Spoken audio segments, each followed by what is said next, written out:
Welcome to Nocturnal Tales.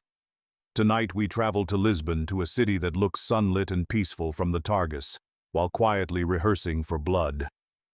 Poirot and the Two Crowns follows Poirot and Hastings into the Praça do Comércio, on the eve of a royal procession where anonymous letters promise that the river remembers blood. 4 assassins are said to be waiting, and the line between security and theater is fatally thin. This is a story about what happens when the little gray cells are thrown into the path of a coup, and when murder is only the first move in a much larger game. As always, this tale is inspired by the spirit of Agatha Christie and the great Golden Age crime writers. But the plot, characters, and text you're about to hear are entirely our own creation. We've taken the echo of a real tragedy on the Lisbon waterfront and asked what it would look like if Poirot and Hastings were standing under those same arcades when history decided to change direction. This episode exists thanks to the listeners who support Nocturnal Tales on Patreon and on Buy Me a Coffee. These long, fully produced mysteries genuinely wouldn't be possible without you. So, thank you. If you'd like to help future stories like this come to life, you can join us on Patreon from $2.99 a month, or leave a one-off tip on Buy Me a Coffee. Now, settle in as the sun glitters on the Tagus. The crowds begin to gather and Poirot finds himself staring at 2 crowns that may not both survive the day. Chapter 1. The River, the Crown, and a Small Warning. It is an odd thing how a city can look as though it were built for peace, while quietly rehearsing for violence. Lisbon, seen from the river, is a vision made to lull the mind. Pale hills stacked with white houses, the red roofs like scattered playing cards, and the Tagus itself, broad, bright, almost insolently calm, carrying everything along as if politics were a nuisance it had decided to ignore. The sunlight that morning had the clean, hard quality of winter sun in the south. Not warm exactly, but brilliant enough to persuade you that trouble belongs to other countries and other seasons. Poirot naturally remained unconvinced. "You observe, Hastings," he said, peering through the window of our hired motor as we descended toward the Plaza do Mario, "that the air is too polite." I laughed. "Too polite? That's a new one." He turned his head slowly with that deliberate movement of his, as though even the muscles must be properly arranged, and looked at me with mild reproach. "I do not speak of manners. I speak of surfaces. The river, the fine facades, the bright uniforms, everything is made to say all is well. And when a thing insists too much, it is because it protests." "You've been in England too long," I told him. "We don't trust sunshine." "I trust the sunshine perfectly," said Poirot. "It is the men who stand in it that I do not trust. If this seems an uncharitable sentiment to begin a holiday with, you must understand that we were not precisely on holiday. We had come to Portugal at the invitation of a gentleman named Señor Duarte de Amaral, an attaché of the court, a man with excellent French, perfect gloves, and a look in the eyes that suggested he had not slept properly in a week. His letter, received at Whitehaven with a flourish of seals and discreet urgency, had requested Poirot's assistance in a matter of a private nature, touching the safety of persons of high consequence. It had not named those persons. One does not commit such things to paper. But even I, with my well-known tendency to miss the obvious, understood what was meant. Portugal, in our altered world, had returned to the crown after the Great War, patching itself together with that particular European trick of pretending the old symbols could be pasted back onto new wounds. A king, a prince, a court trying to look effortless again, factions in the cafes and clubs trying equally hard to look patient. It was not difficult to feel, even as a foreigner, that the city was balanced on a pin, and now the pin had begun to wobble. Our motor halted near the great open square by the river. The arcaded buildings stood in dignified formation, as if they had been drilled. Beyond them, the tarus glittered, and on the far side the land rose in hazy brown folds. Signor Duarte awaited us at the entrance to a building that looked official enough to swallow a regiment. He bowed, kissed the air near Poirot's hand with continental precision, and offered me a firm shake. "Captain Hastings, Missy Pooh, I thank God you are here." Poirot's mustache twitched, an expression, in his case, as eloquent as any smile. "You thank God, yes," he murmured. "And also perhaps you will thank the punctuality of the trains. It is not always the same." Signor Duarte did not smile. He drew us inside quickly, as though the very square might be listening. "I will be frank," he said in French once we were in a corridor that smelled of polished wood and bureaucratic ink. "There is a threat, a credible threat. We have received warnings, 3 of them, each more specific than the last."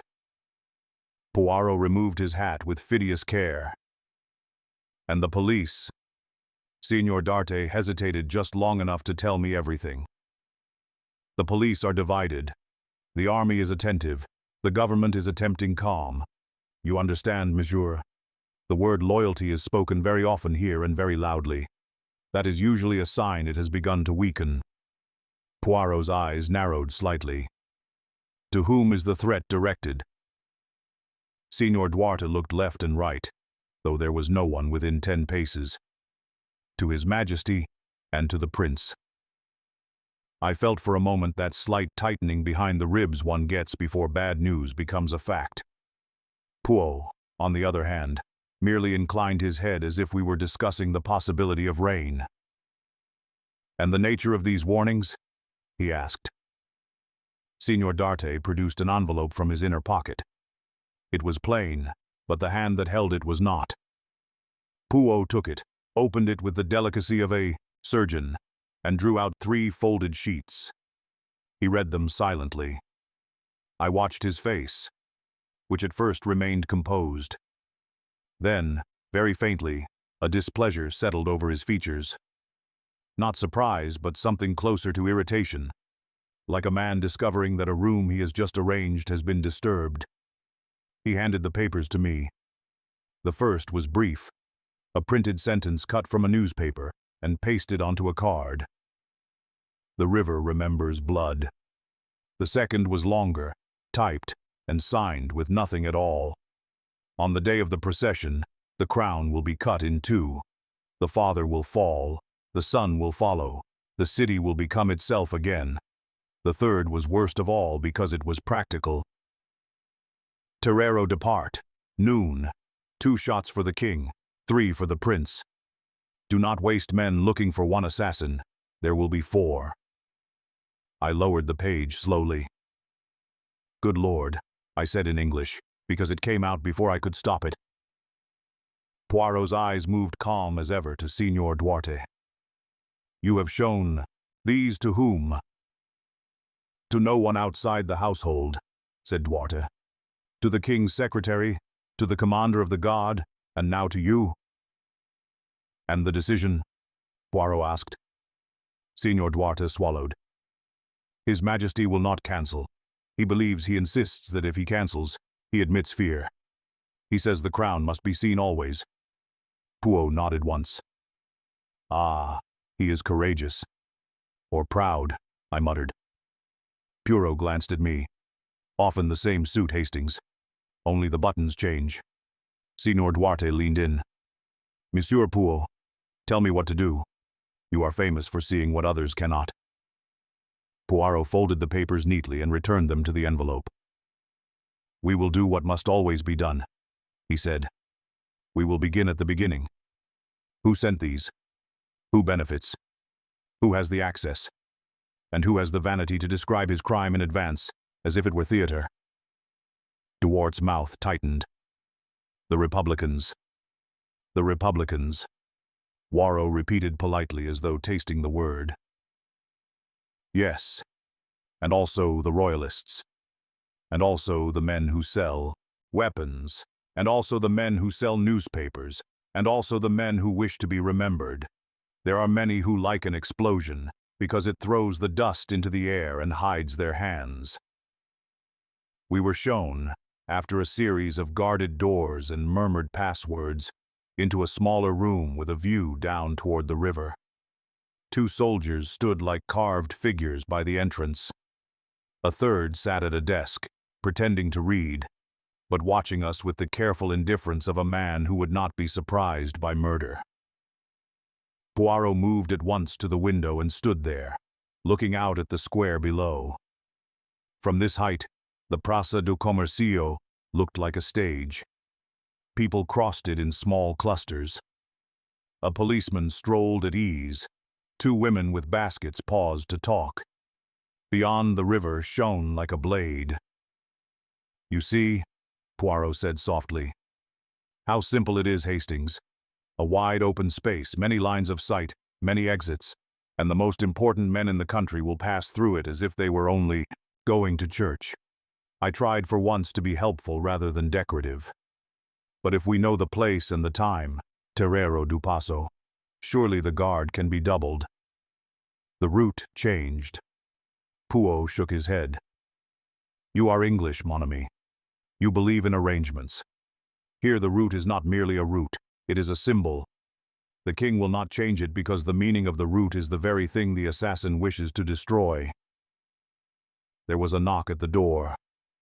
One of the soldiers opened it and a man entered with a quick, controlled haste.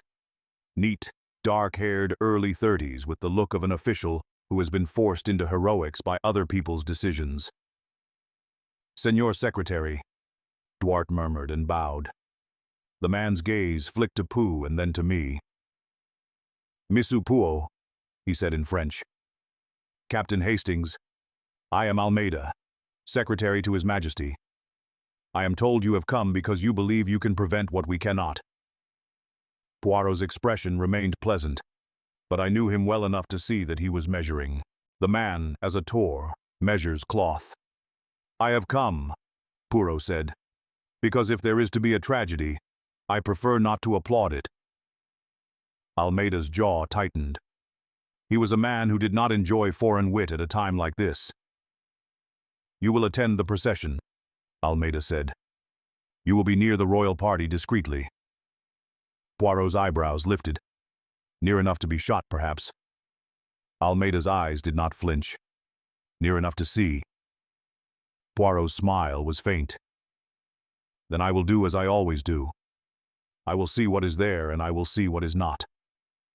It was decided in a low-voiced conference that made my skin itch that Poirot and I would take positions in the square, mixed among the dignitaries, but not so prominent as to draw attention. Duarte would remain close to the commander of the guard. Almeida would be in the royal carriage's second escort, close enough to be useful, not close enough to be blamed. As we left that building, the sunlight struck the square again, cheerful, dazzling, utterly indifferent. "Poirot," I said, keeping my voice low. "Are we truly going to stand there at noon and hope to catch 4 assassins with our bare hands?" He adjusted his tie with serene precision. "No," he said. "We will stand there at noon and observe the small things. The man who sweats in winter, the hand that keeps returning to the pocket, the eyes that do not look at the king because they are looking at the exits. And if we fail..." Poirot's mustache quivered. For a moment, he did not answer. Then he said very quietly, "If we fail, Hastings, the river will remember, and the city will not forgive." Below us, somewhere near the arcades, a church bell began to ring. It sounded to my ears less like an invitation to prayer than like a clock beginning to count down. And for the first time since we had arrived, I noticed something I had missed before. A small scrap of paper, white against the stone near the base of a column, fluttering in the wind as if trying to get someone's attention. Poirot stopped. He looked at it. "Hastings," he said, and there was iron in the softness of his voice. "We are late." "Late, but it's only morning." Poirot turned his head slightly, his eyes fixed on the square. Late, he repeated, because the first move has already been made. Chapter 2. The marker on the stone. Poirot did not hurry often. When he did, it was never by running. He crossed the square with that contained quickness of his. Short steps, shoulders level, the whole of him suggesting not panic, but decision. I followed, dodging a cart and two boys who were playing at soldiers with sticks. The scrap of paper lay where I had seen it, fluttering against the base of a column as though it wished to be found, and then forgotten. He crouched carefully, as if even the act of bending must be dignified, and examined the stone itself. His gloved finger traced something so small I would have sworn it was a trick of light. "A mark," he said. "A mark," I echoed, staring hard. "Where?" He pointed. There, just above the level of the paving, was a faint line. Chalk, perhaps, or a scratch made to look like chalk. Beside it, a second, even fainter. "To you it is nothing," said Poirot. "To the man who needs to stand in exactly the right place, it is everything." He lifted the paper at last with two fingers, as though it might carry infection. It was not a message in the ordinary sense. No words, only a smear of something brownish at one corner, and a small punched hole near the edge. Pooh's eyes narrowed. "This is not dropped by accident," he murmured. "It is placed to be found to be used," said Poirot. "Not by us." He held it close to his nose very discreetly, then frowned. "Chocolate," I said with confidence. "Or tobacco." Pooh shot me a look of weary patience. "It is wax," he said. "Cheap wax from a seal or from a candle. And the whole, see, it is made by a pin. This paper was attached to something, a parcel, a packet, and then removed." He returned his gaze to the square, sweeping it with that calm, infuriating thoroughness of his. The arcades, the doors, the windows above, the flow of pedestrians. "Now," he said softly, "we ask who has reason to mark a spot, and who has reason to remove a label from a parcel in the open air." "A courier," I suggested. "A conspirator," he corrected. "A courier can be paid. A conspirator must be sure." He tucked the scrap into his pocketbook with careful delicacy. "We will do what every sensible man does when he wishes to learn the truth," said Poirot. "We will drink coffee." That is how it always begins with Poirot. The gravest matters approached with the domestic logic of a man who believes that the world reveals itself most honestly while pretending it is at ease. We chose a cafe under the arcades, small, noisy, crowded with men who spoke low and smoked high, and waiters who moved as though the entire building depended on their speed. From our table we could see the square and the river beyond. I confess, I had little appetite for coffee. My mind kept returning to those typed words. 2 shots for the king, 3 for the prince. Poirot naturally ordered something sweet. He sat with his back to the wall and his face to the room. I sat where I could see the square. Between us the little cups arrived, and with them the illusion of normality. Poirot watched. Not the obvious men, not the soldiers, not the officials. He watched the hands who held a cigarette too tightly, who tapped the table in a rhythm not their own, who kept looking at the door without knowing they did it. After 10 minutes he spoke without moving his lips much. The man by the third pillar, the one with the newspaper. I followed his gaze. A thin fellow in a cap pretending to read. The newspaper did not turn. His eyes moved. "Yes, but not down the page." "He's just loitering," I said. "Yes," said Poirot, "and he is loitering with purpose." The man stood abruptly, folded his paper with exaggerated calm, and wandered out. Poirot rose at once. "Pay," he said. I tossed coins on the table and followed him into the bright square. We did not rush. We did not stare. We did what Poirot called the art of being uninteresting, which for a man as neat as Poirot required considerable skill. The thin man drifted toward the riverside, then turned into a narrow street, then into a narrower one. Still the air changed there. Less river, more stone, less sunlight, more shadow. Shops appeared, small, cramped places selling nothing in particular. Strings, buttons, cheap books, candles. The thin man paused outside a printer's shop with a faded sign. He glanced around once, then slipped inside. Poirot did not follow immediately. He stopped at a stall where an old woman was selling oranges and examined the fruit with ridiculous intensity. "Printing," he said softly. "Always printing. The revolution begins on paper, Hastings. The gunshot is only the punctuation." A minute later, when the thin man had been swallowed long enough by the shop to give us an excuse, Poirot entered. The place smelled of ink and damp paper. A press sat, like a beast in the corner. Two men looked up, both with the practiced blandness of those who have learned to disguise suspicion as boredom. Poirot smiled as if he had come to order invitations for a christening. "Bonjour, monsieur," he said in French, then shifted into Portuguese so politely that it made me blush on his behalf. "I am told you are the best. I require printing. Very fine, very discreet." One of the men, heavy-jawed and tired-eyed, shrugged. "We print," he said. "What is it you want?" Pooh produced a card from his pocketbook, blank. "For a private gathering." He lied smoothly. Small, elegant black ink, a little border. The man took the card, looked at it, then at Poirot. "You are not Portuguese." "No," said Poirot. "That is why I come to those who are.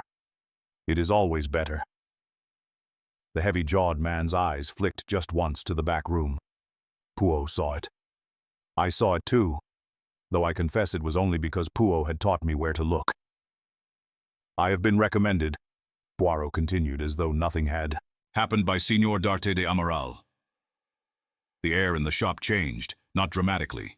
No shouts, no drawn pistols, just a tightening like a net pulled a little closer. The man set down the card. "D'Arte," he repeated as if tasting it. "Many people have names." Poirot's smile did not alter.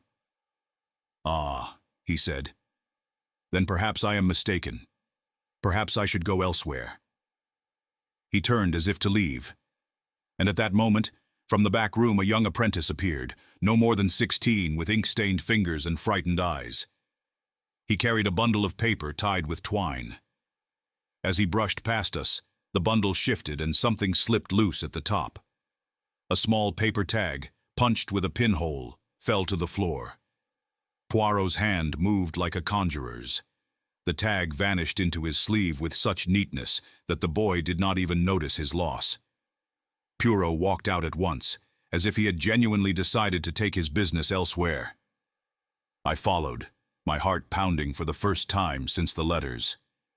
We turned a corner and did not stop until we were out of sight of the shop. Poirot halted beneath a cracked plaster wall and drew out the tag. It was printed in block letters, a name, an address, and most chilling of all, a delivery time. Then below it in smaller type, "Velas doi unidades candles." "Candles," I repeated stupidly. Poirot's eyes were very calm. "Not candles," he said. "A disguise. Wax Hastings. Wax for seals. Wax for labels. Wax for bombs." I whispered and felt absurd for saying it. Poirot did not correct me this time. "Possibly," he said, "or for something else that requires wax and flame.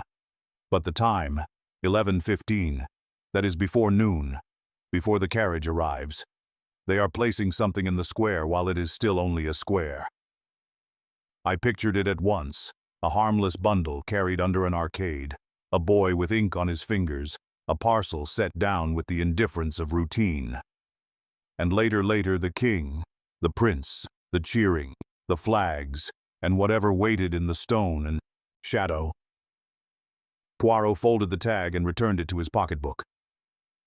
"We must tell Duarte and Almeida," I said. "At once."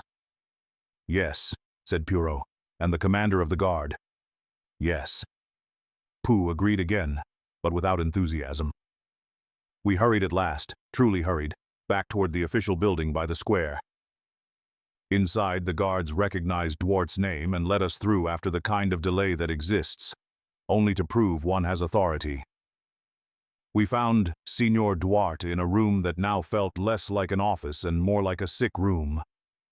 Almeida was there too, leaning over a map of the square with red lines drawn across it. Both men looked up sharply as we entered. Poirot placed the tag on the table. Duarte read it, and something like despair crossed his face. "Candles," Almeida said flatly. "You think this is explosives. I think it is placement," said Poirot. "And I think your 4 assassins are not the whole story. A gunman needs courage. A bomb needs only patience." Almeida swore under his breath, an ugly human, sound in that tidy room. "We will sweep the arcades," he said instantly. "We will search every parcel, every vendor." Poirot held up a hand. "You will do what you can," he said. "But you have a more serious difficulty." Duarte looked at him, eyes hollow. "What?" Poirot's voice softened, but it sharpened the words rather than blunting them. "Someone inside your circle is feeding them confidence." The letters were not only threats, they were performances. The writer enjoys being accurate, and accuracy requires knowledge. Almeida's face went rigid. "That is an accusation." "It is an observation," said Poirot. "Accusations come later." Duarte sank into a chair, his hands clasped tightly. "You do not understand," he said harshly. "If we begin to suspect one another, we collapse before they even strike." Poirot's eyes were steady. "And if you refuse to suspect one another," he said, "you collapse at noon." For a moment, none of us spoke. Outside, the city continued as if it had never heard of kings or bombs. A tram bell rang. Someone laughed. A gull cried over the river. Then Almeida straightened as though choosing the only path left. "Very well," he said. "We act. We sweep the arcades at 11. We double the guard. We station men on roofs. We close windows." Poirot nodded. "And we do one more thing," Poirot added. Almeida's jaw clenched. "What?" Poirot looked directly at him. "We prepare an exit for Captain Hastings and myself." Duarte stared. "An exit from the square." "From the country," said Poirot quietly. "Because if they succeed even once, Lisbon will not merely mourn. It will ignite. And in the fire, foreigners who stand too close to the crown will become convenient targets." Almeida opened his mouth to protest. And then somewhere down the corridor there came a sudden commotion. Boots, shouts. A door slammed hard enough to rattle the glass. A young officer burst in, white-faced. "Senor Almeida, Senor Duarte. There is a crowd forming near Rossio. They are shouting. Someone has been arrested. One of ours. They say they claim the palace plans to kill civilians to justify martial law." Duarte rose so fast his chair toppled. "That's absurd." The officer's voice shook. "They believe it."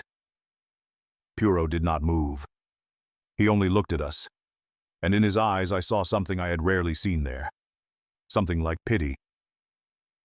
"The second move," he said softly, "has been made." Chapter 3. Leaflets, candles, and the crowd. The noise at Rossio was the sort of noise that pretends to be spontaneous.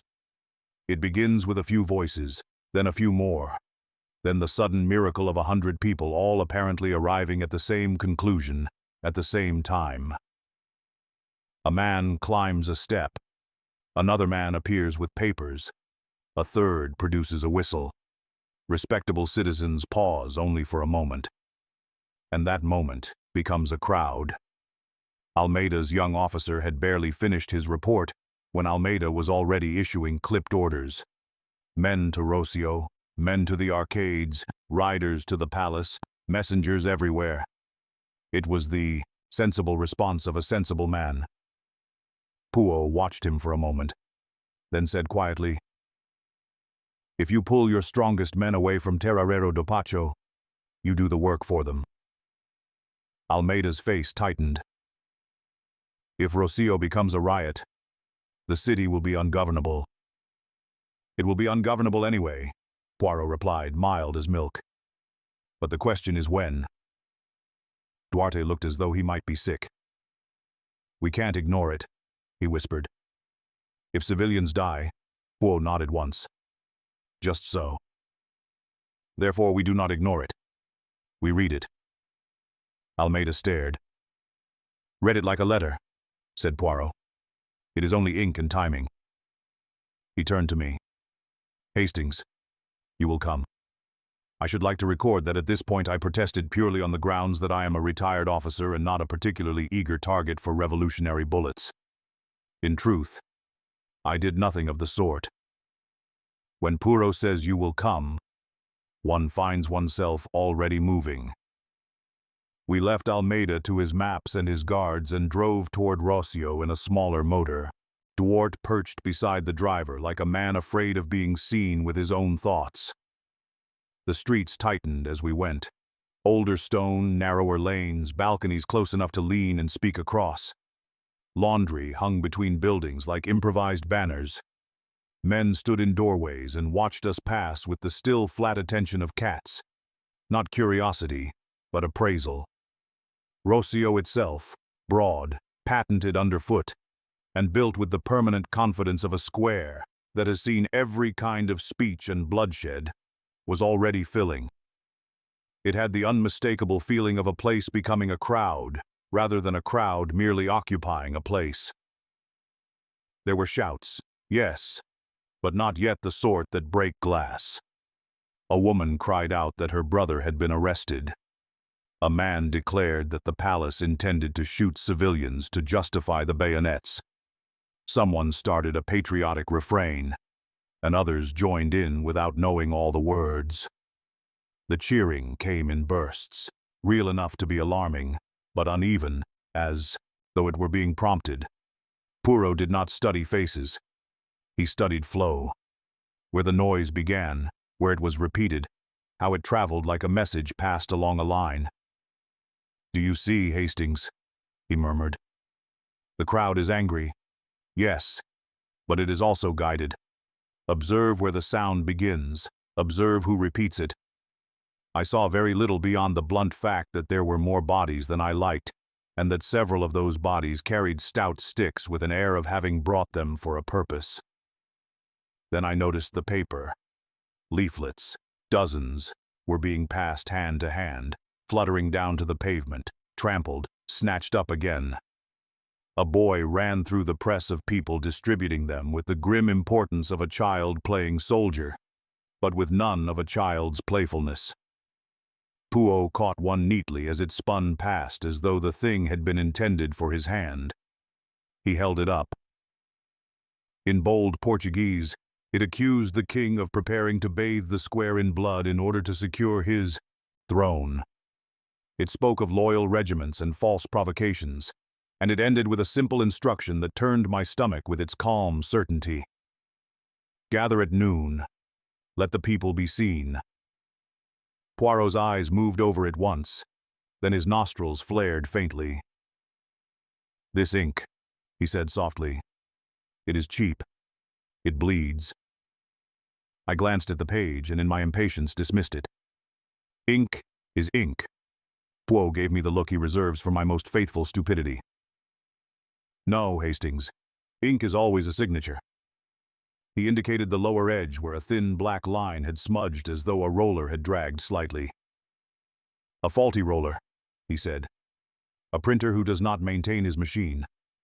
And the spacing, look at the R in Rocio, slightly high, like the tag from our candles. My scalp prickled. The same shop. Yes, said Poirot, and was about to continue when he stopped himself and nodded almost imperceptibly toward a man near the fountain. The fellow looked respectable to the point of parody. Respectable coat, respectable hat, respectable mustache that seemed purchased rather than earned. He spoke quietly to a small cluster of men, then moved on, then spoke again. His hands stayed in his pockets. His eyes never settled anywhere long enough to be caught. "The conductor," Poirot murmured. "Not the singer. The conductor." He began edging through the crowd with the patience of a man navigating a drawing room. I followed as best I could, apologizing in 3 languages to shoulders and elbows. Twice my boot was trodden on. Once a woman jabbed me sharply with a basket. Poirot never lost the line of his quarry for an instant. The respectable mustache man drifted away from the densest knot of bodies and slipped into a side street. Poirot followed at a distance, close enough to keep him far enough to be forgettable. The street narrowed into shadow. A tram bell clanged in the distance with a cheerfulness that felt like mockery. Halfway down, the man paused beside a doorway and spoke to someone inside. I could not see the other person clearly, only a sleeve, a hand, and the brief glint of a pin. Poirot stopped. He listened. I listened too, but heard only murmurs. Pooh leaned a fraction closer and I saw his eyes sharpen, those famous little gray cells marching into formation. A phrase floated out, suddenly clear. "Arcade Norte 11 and A4 third pillar." Poirot's hand closed on my sleeve, not to restrain any heroic nonsense. I had learned in bitter experience that charging like a bull is a fine way to be killed without improving matters, but to steady himself as he shifted his angle of sight. The mustache man stepped back into the street, adjusted his hat, and continued on. Poirot followed for 10 paces, then stopped abruptly and turned into a small shop, as though seized by a sudden desire to purchase string. Inside, a startled old man blinked at us over a counter. Pooh smiled charmingly, said something rapid in Portuguese that I did not catch, and bought, of all things, a spool of twine. We came out again just in time to see the mustache man turn another corner. Poirot did not follow. Instead, he looked to Duarte, who had managed to keep up, though his face had gone the color of old paper. "You heard?" Poirot asked. Duarte nodded, helpless. "Then you will tell Almeida," Poirot said briskly. "Now, Arcade Norte, third pillar, 11:15. Duarte hesitated. "And you?" "I will go where Almeida cannot," said Poirot, "to the place where instructions are given." Before I could ask what he meant, Poirot was already moving again. This time not after the mustache man, but back into the heart of Rosio. He approached the boy distributing leaflets. The child's eyes flicked over Poirot, foreign, compact, too neat, and he tried to dart away. Pooh's hand touched his sleeve. Not rough, barely even visible, but firm enough to hold a frightened boy in place. "Mati," Poirot said gently in French, then shifted into Portuguese with surprising softness. "You are very busy. It is hard work. Yes. Where do you fetch so? Many papers?" The boy stared wide-eyed and said nothing. Poirot produced a coin and let it gleam between his fingers. The boy's gaze locked on it as if it were a magnet. Poirot smiled. "I do not wish to get you in trouble. I am only curious. Curiosity is not a crime." The boy swallowed, then jerked his chin toward a street leading away from Rocio, toward the older quarter where the printer's shop lay. Pooh let the coin drop into his palm and released him. "There," Poirot said to me. "Now we know where the ink flows from. Let us see who drinks it." We did not march straight back to the printer's shop. Poirot took a looping route. 2 streets over, past a bakery beneath a line of shirts drying in the thin winter sun, then stopped where we could watch the printer's doorway without being noticed ourselves. A delivery cart stood nearby. An apprentice with ink-stained fingers carried bundles in and out. Another boy hovered, waiting for instructions like a small dog. Then the mustache man appeared. He spoke to the heavy-jawed printer for only a moment, then disappeared into the back room. Poirot's eyes narrowed. "He is not merely a customer," he murmured. "He is management." "How do we get him?" I whispered. Pooh glanced at me with mild amusement. We do not get him, Hastings. We let him lead us. Almost at once the back door opened, and a man slipped out carrying a wooden box. On the box I saw a paper tag fastened by a pin. Poirot's expression altered by a degree. Not fear, not excitement, but the quiet satisfaction of a man watching a locked mechanism click into place. "There," he said. "Our candles." The courier walked quickly, eyes forward, refusing to look left or right. Poirot followed at a distance. I followed Poirot because that is what one does when the alternative is to stand still and pretend one is not frightened. The courier turned toward the river streets and slowed near a set of arcades that would bring him back toward Terrero d'Asso. Poirot stopped behind a column and watched. The courier put the box down briefly as if shifting his grip. In that heartbeat of pause, a second man, cap low, shoulders hunched, came close, brushed the box with his foot, and moved on without breaking stride. To an innocent eye, it was nothing more than jostling in a narrow street. To Poirot, it was the entire machinery of the plot revealed in miniature. "The pass," Poirot murmured. "Not a delivery at all, a handoff."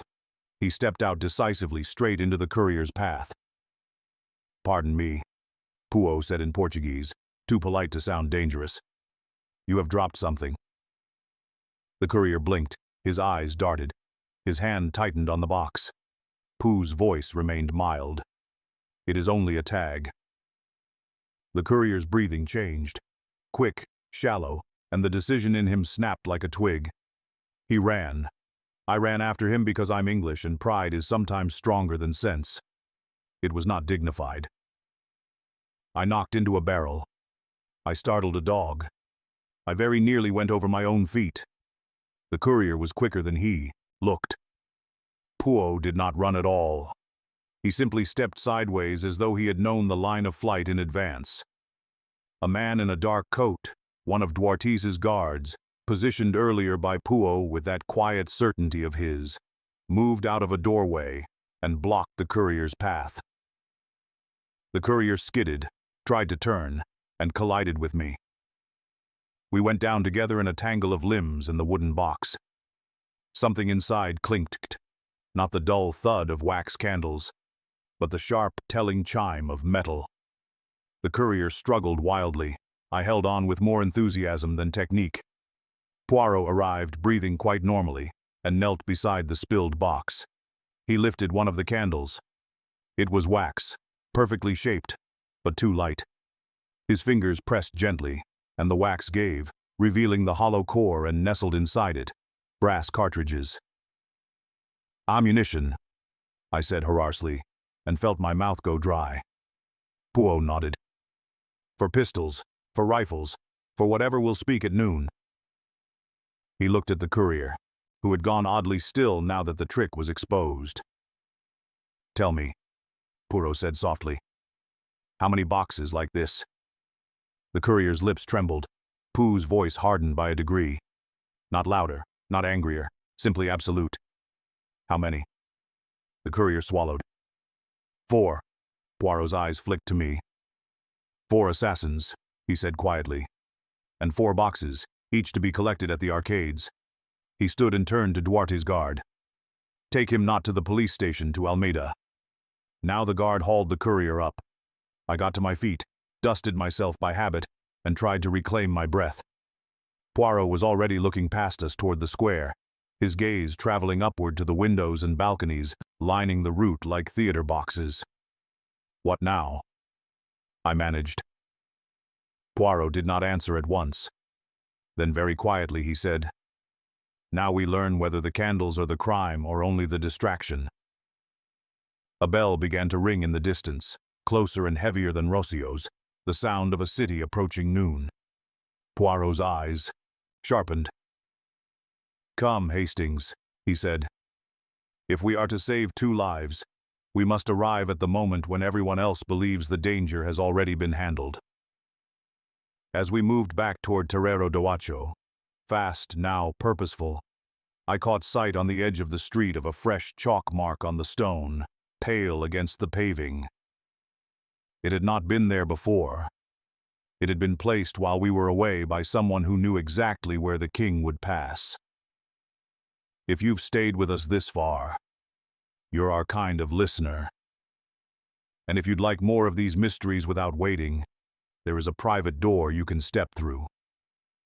On Patreon, we publish 4 stories every week.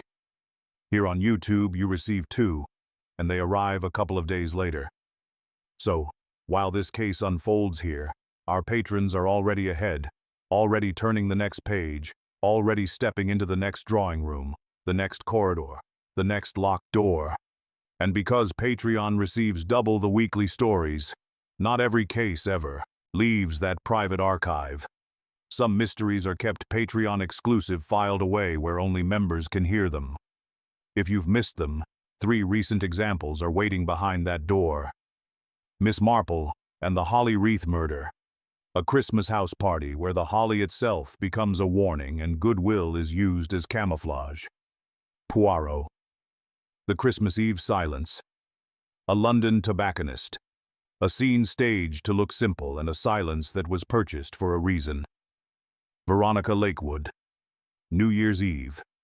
Jazz-age Chicago at midnight, where champagne hides calculation and the most dangerous people never raise their voices. On Patreon, you can choose your door. Early Access Explorer for ad-free listening and early access. The writing table to vote on themes and see the behind-the-scenes notes. The Archive Society for quarterly ebook anthologies. The mystery patron to submit ideas, or the private commission case for a fully custom story. If you want the extra cases, the early access, and the stories that never come to YouTube, Patreon is where they live. Chapter 4. Noon in the Square. If you have never watched a city decide all at once to change its mind about its rulers, I do not recommend the experience. One feels quite suddenly that the pavement is no longer merely stone, but a kind of skin, sensitive, alive, and ready to bruise. From the arcades we could hear the sound of Rossio moving toward us. Not a single roar, but a swelling, many-throated insistence, like surf that has discovered it can climb. Almeida issued orders with clipped precision, detachments to hold the approaches, riflemen to the roofs, mounted men to keep the carriage line clear. His voice remained steady, but his eyes had acquired a brightness that was not courage so much as strain. Poe, by contrast, looked almost bored. Only I knew that this boredom was a mask he wore when his mind was working at its fiercest. "Almeida," he said quietly. "Who has the authority to assign rooms in the buildings above? The arcades?" Almeida's jaw tightened. "The municipality in practice, agents, clerks, caretakers." "Why?" "Because a man does not fire from a window he has not secured," said Poirot, "and he does not secure it without help, or money, or permission." Almeida made a sharp gesture to an officer. "Go now. Check the caretaker lists, any rooms rented recently, any shutters that have been repaired, any complaints of strangers." The officer ran. Pooh did not look reassured. He looked as though he had moved one piece on a board and found the board was larger than expected. Duarte returned at a near trot, his coat unbuttoned, his face drawn. "The palace is sending word," he said.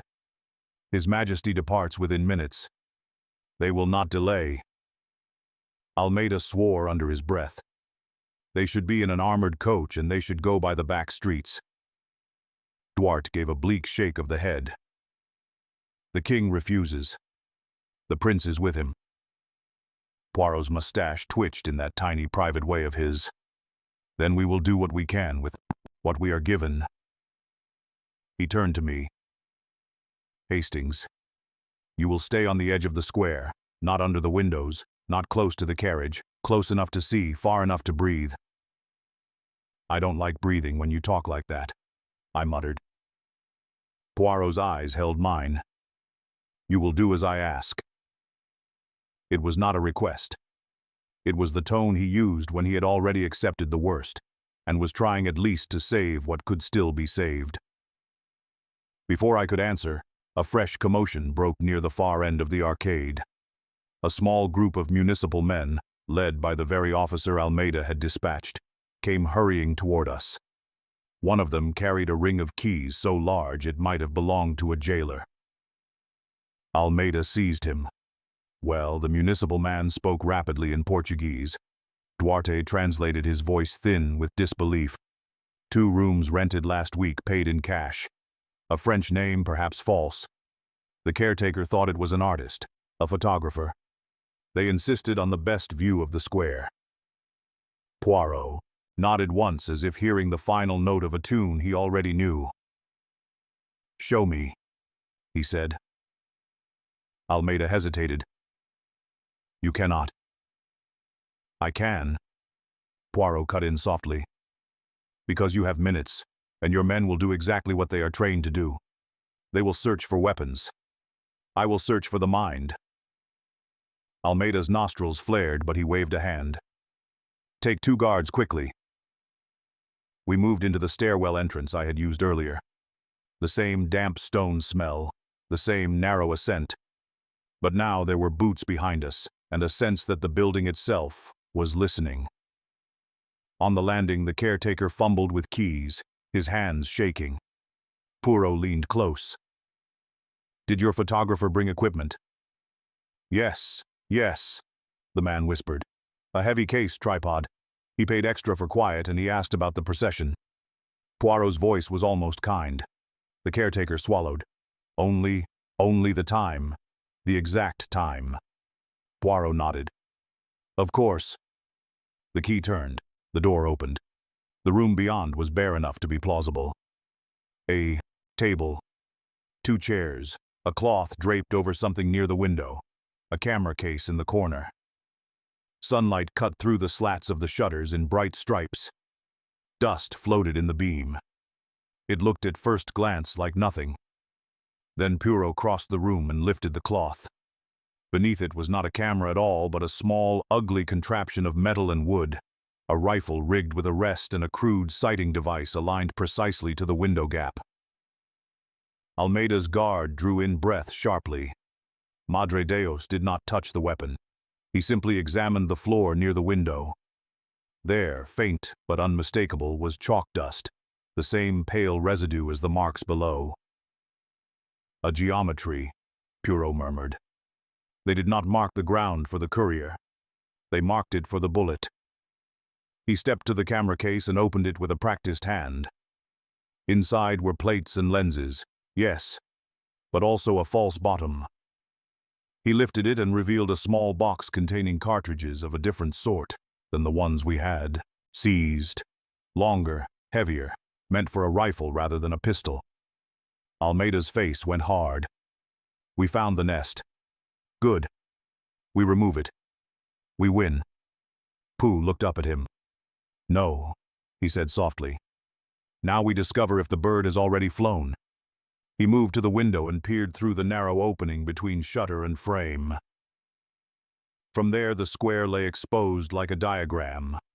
The arcades below formed clean lines. The carriage route was obvious. The chalk marks on the paving seen from above made perfect sense, like a child's lesson in angles. Poirot exhaled very quietly. Too perfect. Almeida stared. "What do you mean?" Poirot turned his head slightly, listening. Below us, the crowd's sound surged nearer.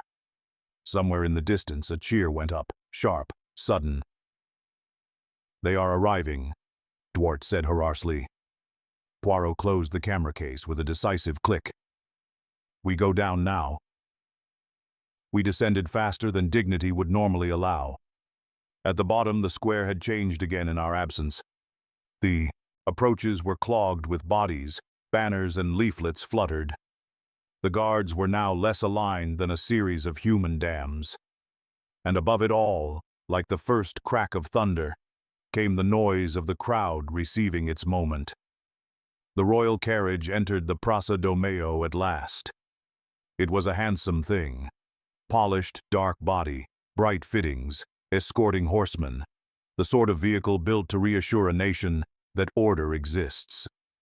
The king sat upright, unmistakable even at a distance, a man determined to appear invulnerable. Beside him, the prince leaned forward slightly, younger, alert, with that mixture of confidence and unease that belongs to heirs who understand they are being watched. From the arcade shade, I could see faces turn. Some cheered, some jeered, most simply stared. The square held its breath in a way that made my skin prickle. Poirot stood very still, his eyes not on the carriage, but on the crowd line, on the windows, on the little gaps where a man might stand unseen, for half a second. "A stings," he said without looking at me. "Do you see the man with the camera?" I blinked, scanning. There were photographers, of course, journalists, amateurs, men who lived by selling images of other men's glory. "Which one?" "The one who does not take photographs," Poirot said. And then I saw him. Near the edge of the crowd, not far from the third pillar line, a man held a camera at chest height. But he was not angling it toward the king. He was angling it slightly aside, as though framing something else. His hands were too steady, his shoulders too relaxed. Poirot moved, not quickly, but with purpose, threading toward him through the shaded corridor of the arcade. I went after him, my mouth dry. The man lifted the camera. The carriage rolled forward, the horses stepping high, the guard line tightening. Poirot was 3 paces away when the first shot cracked. It did not come from above. It came from the crowd, close and flat, like a slap. The king jerked, an ugly, involuntary movement, then stiffened as if trying to command his own body back into obedience. A second shot followed immediately. The prince half rose, turning toward his father, his face suddenly stripped of ceremony. Then the world split open. More shots, rapid overlapping screams, horses rearing, the escort surging inward, blades flashing, the crowd heaving in 2 directions at once, some pressing forward in horror or rage, others breaking backward as if the air itself had turned to fire. Poirot reached the cameraman as the man tried to step away. Poirot's hand shot out and caught his wrist. There was a brief, vicious struggle, small, contained, terrible. The camera was not a camera at all, but a hollowed housing for a pistol mechanism, a trick designed to hide the hand until the last instant. Poirot wrenched it sideways, breaking the man's line. But the work had been done. The prince slumped, then collapsed sideways against the carriage edge. The king sagged forward, one hand still gripping the rail as though refusing to let go of the nation itself. A guard tried to climb onto the wheel shouting and was dragged down by the crush. Poirot's face, for the first time since Lisbon, showed naked anger, not at the violence, but at the wasteful stupidity of men who believed history could be rewritten with bullets. "Hastings!" he shouted. I forced my way toward him, half blind with shock. Poirot thrust the disguised weapon into my hands. "Give this to Almia now." I turned and nearly went down as the crowd surged. The square had become a living thing, trampling itself. I saw Almeida fighting his way toward the carriage, shouting orders that vanished in the noise. Darte was nowhere, swallowed perhaps by the escort. And then, like a curtain dropping, the rumor became reality. Someone screamed, not in grief, but in triumph. One of those sharp, ecstatic cries that signal a mob has found its story. The king is dead. The words traveled faster than truth ever does. They leapt from mouth to mouth, and with them came something else. A sudden collective permission. Men began tearing at the guard line. Women sobbed and clutched children. A bottle smashed. A stone flew. Chapter 5. Noon in the square. Poirot did not drag me toward the river as a man drags another out of danger. He propelled me as one drives a reluctant cart, with the brutal certainty that if you stop to argue about dignity, you will be crushed beneath it. We moved under the arcades where the air was cooler and the light less blinding. But the noise followed. Screams, hooves, orders, prayers, and the thick animal roar of a crowd discovering it has power. At the edge of the square, a knot of men surged toward us. Not soldiers, but civilians, faces distorted by fear and exhilaration, mouths open in slogans they had not been using 10 minutes before. One of them pointed, and I knew with sick clarity how quickly a story becomes a verdict. In their eyes, Poirot was not the man who had tried to stop a murder. He was the foreigner who had been close enough to be suspicious. Poirot kept his head down and his pace steady. "Do not look back," he said. "You cannot help them by watching." We reached the river steps at last, stone worn smooth, slick in places with spray and age. The Tagus lay bright and wide, almost insulting in its calmness, carrying small boats as though they were toys and history were a rumor. Poirot scanned the water and then the line of warehouses and moorings, his gaze quick and precise. "There," he said, a small launch waited half-hidden beside a piling, its engine idling low. A man in a cap sat at the stern, pretending to mend a rope. He looked up once, saw Poirot, and gave the tiniest nod. As we hurried down, a shape detached itself from the shadow of a column above. Duarte, coat torn, cheeks strewy with blood, eyes shining with shock. "Thank God," he breathed. "You are alive." Poirot did not waste time with thanks. "Almeida." Duarte's mouth worked as though the words were stones. "He is at the square." He tried to reach the carriage. They struck him. His head. "He is not dead." But Duarte swallowed. The escort pulled the bodies away. "I do not know where." "The prince." He could not finish. Poirot's face tightened, but his voice stayed controlled. "Then it begins." D'Artagnan stared at him. "Begins." Poirot gestured toward the city behind us. The chant had gathered shape now. It rolled down the streets and over the square in waves. The same voices that had shouted against bayonets were now shouting against the crown itself with a certainty that had clearly been rehearsed. This was never only murder. Pooh said it is the signal for the change of regime. The death is the match, the city is the powder. From above the steps came the of boots and the sharper sound of someone shouting an order. Duarte flinched. "They will arrest everyone," he said hoarsely, "or the crowd will tear them apart first. You must go now." Pooh took Duarte by the sleeve, not unkindly, but firmly. "Listen to me. Who typed the letters?" Duarte blinked as if he had not understood the question. "What the warnings?" Poirot said the second and third. "The typewriter. Whose machine?" Duarte's eyes flicked away. "They were delivered to the household." "There are clerks, many hands. It is impossible." "It is not impossible." Poirot cut in softly. "It is merely unpleasant." Duarte's throat bobbed. "If you are saying, I am saying nothing yet," Poirot replied. "I am remembering." He turned and stepped into the launch without hesitation. The boatman rose, and in the movement, I saw the glint of a small pistol at his belt, and the stiff posture of a man who had served somewhere official. Poirot spoke to him briefly in French. The man nodded, untied the rope, and pushed off. I looked back because I am incapable of obeying the sensible instruction not to. The arcades above us were crowded now with running figures, some in uniform, some not. A stone splashed into the river behind the launch, then another, thrown too late and too wildly to strike. Behind us the square boiled. Smoke rose from somewhere near the arcades.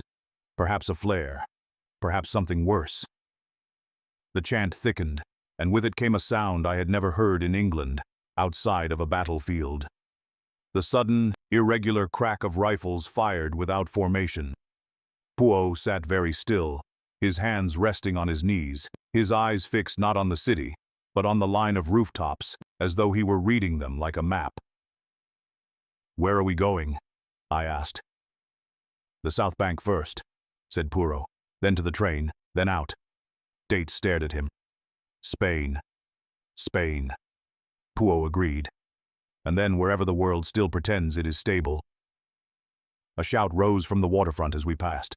Men pointing, fists raised, a few running along the quay as though they could outrun water. Then the distance widened and the river swallowed them. Only when the city was a little farther away did Pooh speak again, quietly as if to himself. They gave us candles to catch, he murmured, so that we would applaud ourselves for preventing the obvious, and so that the true weapon could remain close enough to feel the warmth of the crowd. Dwart's voice shook. You mean you could not have stopped it? Poirot turned his head, and there was no gentleness now, only a blunt honesty that felt like a slap. I could have, he said, if the king had allowed the simplest precaution, a change of route, a closed carriage, a refusal of theater. But he preferred to be seen as brave, and the assassins required only that he be seen. Dwart covered his face with his hands. My country. Poirot's voice softened by a fraction. Your country will live. It will simply have a different face in the mirror. The launch touched the South Bank at a quieter stretch, where warehouses crouched low, and men kept their eyes on their own business. The boatman led us along a back lane to a waiting motor. The driver did not ask questions. He had the look of a man paid not for loyalty, but for silence. As we drove away, the sound of Lisbon's upheaval followed us like distant thunder. Once on a rise, I saw the city spread out, white and beautiful, and suddenly unfamiliar, as though it belonged to a different century. A plume of smoke rose near the center, and my stomach turned. Poole beside me adjusted his cuffs with trembling fingers that betrayed him for the first time. We go, he said very softly, because if we stay, we will be used by the old regime to prove foreign plots, or by the new regime to prove foreign guilt. Either way, we become evidence rather than men. D'Artait's voice was barely audible. And the truth, Poirot's eyes remained forward. The truth, he said, will have to travel with us. Chapter 6. A boarder, a typewriter, and the price of martyrdom. We left Portugal as one leaves a burning house quickly with the shameful awareness that others are still inside. The train eastward was crowded with people who pretended they were merely traveling. Their faces gave them away. A woman clutched a bird cage as though it contained her last certainty. A man in a clean suit stared at his hands as if trying to remember what he had done with them yesterday. At one stop, a group of soldiers boarded, rifles slung carelessly, and the carriage fell silent in that particular way. Silence falls when fear has been instructed. Dwart traveled with us as far as the border, sitting rigidly and answering questions only when necessary. Poirot, for his part, was unusually quiet. When he did speak, it was to ask small, practical things, times, stations, names, collecting facts, as he always did, building a structure in his mind that could support the weight of the day. It was only near the frontier, when the train had slowed and the landscape had become harsher, that Poirot finally turned to me. Hastings, he said, you are thinking that we have failed. I am thinking, I said carefully, that 2 men are dead and a country is coming apart, and we are in a train compartment as helpless as children. Poirot nodded once. Yes, that is the feeling. Now, let us apply the brain to it. Duarte let out a bitter sound. What is there to apply? They shot them. That is all. Poirot looked at him. No, that is not all. If it were only murder, it would have been done in a dark street with less risk. They chose noon and the square and the most public route because they did not want a death. They wanted a transformation. Duarte stared out the window. The Republicans. Poirot agreed. And also the men who wanted the king to become a martyr, and the men who wanted to be heroes of the new order. These circles overlap Dart. Often they are the same men wearing different hats. He took out his pocketbook and with the neatness of a man laying out surgical instruments produced the wax-smeared scrap, the pinholed tag, and finally a folded leaflet he had kept. "You remember what I asked you at the river steps?" Poirot said. "Who typed the letters?" Dwart's jaw tightened. "I told you many hands." Poirot's eyes did not leave him. And yet the letters contain details that require a hand very near the court. The exact timing, the composition of the escort, the certainty that the king would refuse to cancel. That is not knowledge gathered in a cafe. Dwart's voice turned raw. "You are accusing my household." "I am accusing a machine," Poirot said. "A typewriter, the same one used for official lists." Dwart flinched. "Impossible." Poirot's tone remained almost gentle. "Not impossible, merely dreadful." He leaned back and began, as he so often did, to tell the story in the correct order, reassembling the chaos until it looked like a design. The leaflets came from the cheap printer. Yes, their purpose was to move the crowd and to frame the narrative. The palace will shoot civilians, gather at noon, be seen. That ensured bodies in the square, anger in the air, and confusion for the guards. The candles were ammunition caches, not primarily to kill the king, but to arm the square for the second act. It is easier to topple an old regime when every street corner can crack like a battlefield. Dwart whispered. "And the rifle room?" "A prop," Poirot said. "A very clever prop. A room rented under a false name with the correct view. A photographer's story to soothe the caretaker. A tripod case to make it plausible and inside a rig. Why? To pull the guard's attention upward, to make Almeida feel he had located the nest, to tempt him into saying, 'We have won.'" I swallowed. But the shots did not come from above. "No," said Poirot. "They came from the crowd, close, fast, brutal.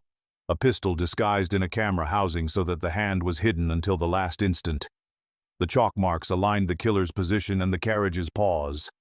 That is why the marks kept reappearing. They were not directions for a courier. They were corrections for a geometry." Dwart's hands clenched. "Then why send letters at all?" Poirot's mouth tightened. "Because the letters were not warnings. They were theater. They were written by someone who enjoyed the sense of being the author of history." A long silence followed. The train rattled on. Outside, the border posts began to appear in the distance like teeth.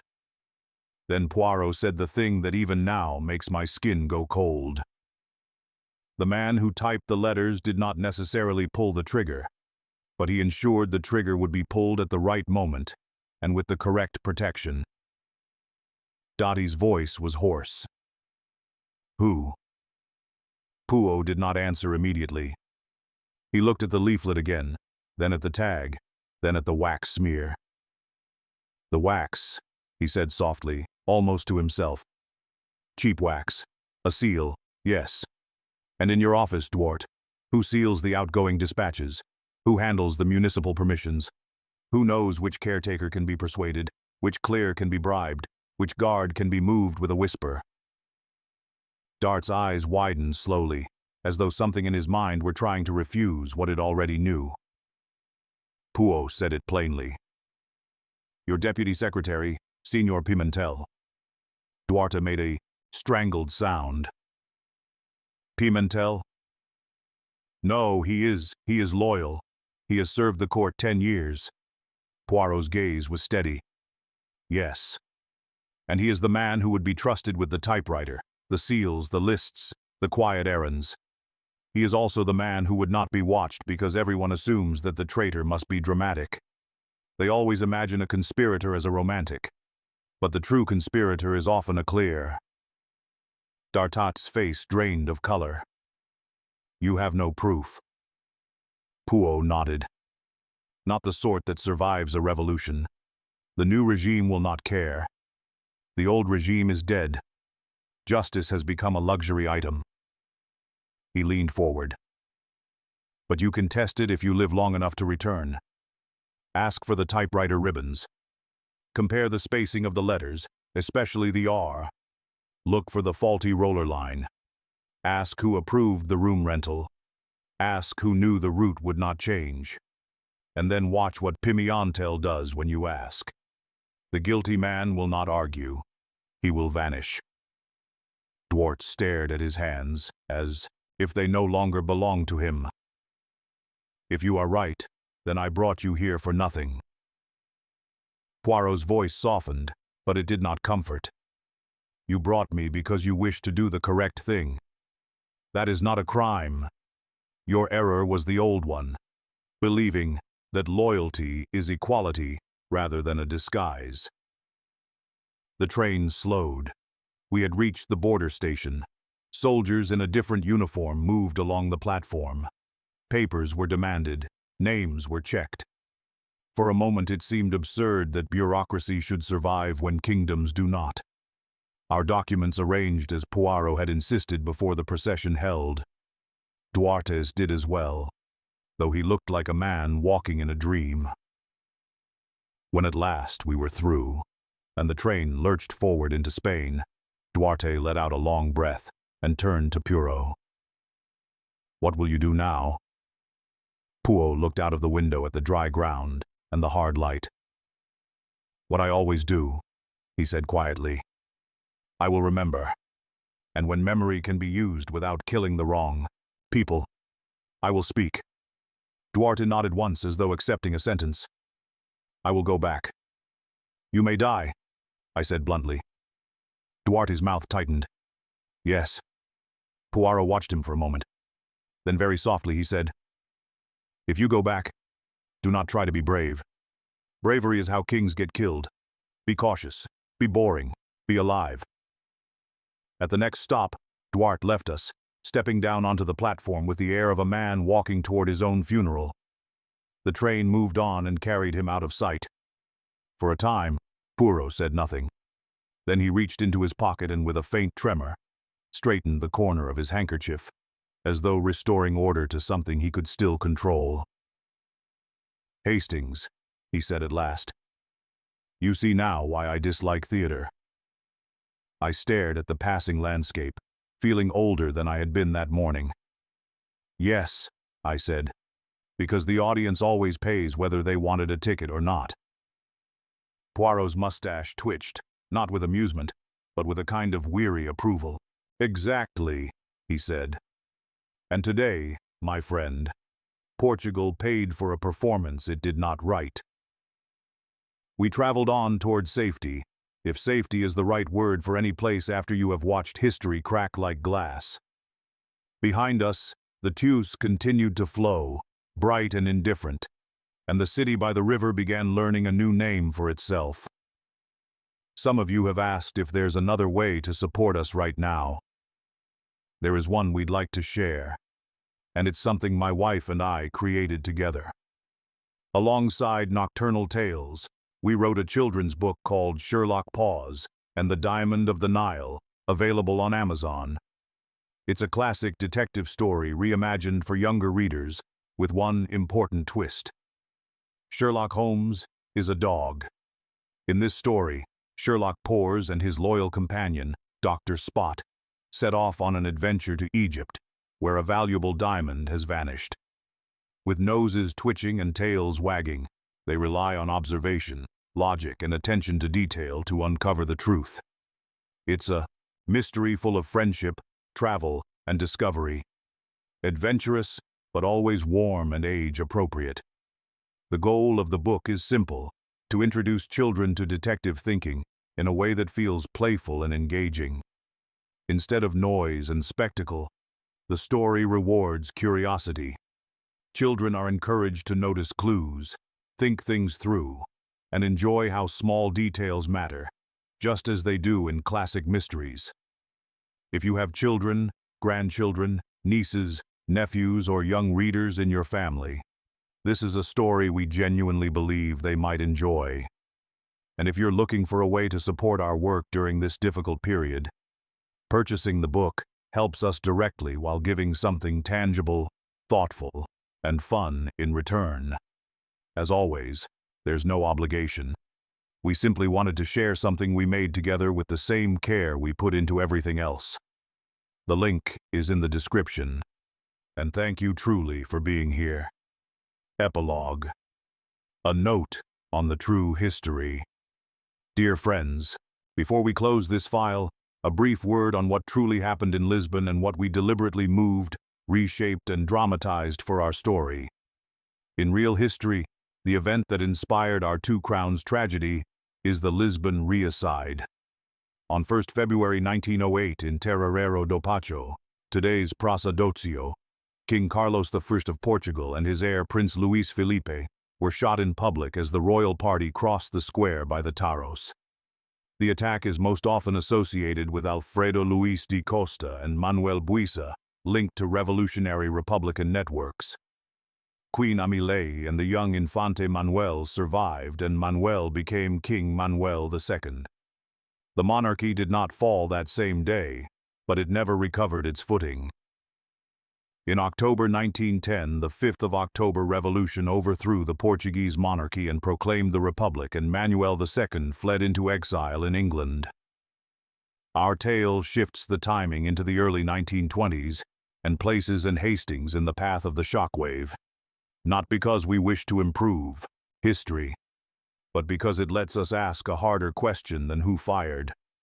What does a detective do when the crime is only the spark and the real force is the crowd, the state, and the appetite of a nation to remake itself?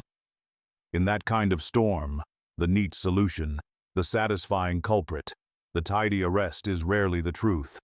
Sometimes the only victory is to see clearly, survive, and carry the facts out of the fire. Thank you for listening. If you enjoyed this darker kind of where the little gray cells meet something vast and political, leave your thoughts in the comments and tell us what corner of Europe and what moment of history you'd like our next mystery to haunt. Thank you for listening all the way to the end of Poirot and the Two Crowns. This time the crime was never just a question of who fired which shot. It was about letters, crowds, typewriters, and the terrible ease with which a country can be pushed from ceremony into rupture. Poirot can trace the lines and name the clerk behind the curtain. But even he can't stop a king who insists on being seen, and a crowd that's been carefully prepared to explode. In the epilogue, we touched on the real Lisbon regicide that inspired this story. And on the way, we've shifted dates and details to give Poirot and Hastings a front-row seat. If this darker, more political kind of case spoke to you, the detective dropped into the middle of history rather than tidying up after it, let us know in the comments, and tell us what other times and places you'd like us to haunt next.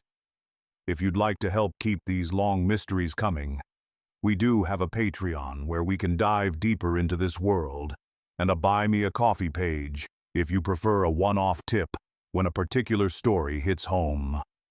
All the links are in the description. For now, thank you again for staying with us to the last line. Until the next case, keep your eyes on the small details. Be wary of anyone who loves theater more than safety. And remember, it's not always the man with the gun who changes a country, but the man at the typewriter who tells him when to pull the trigger.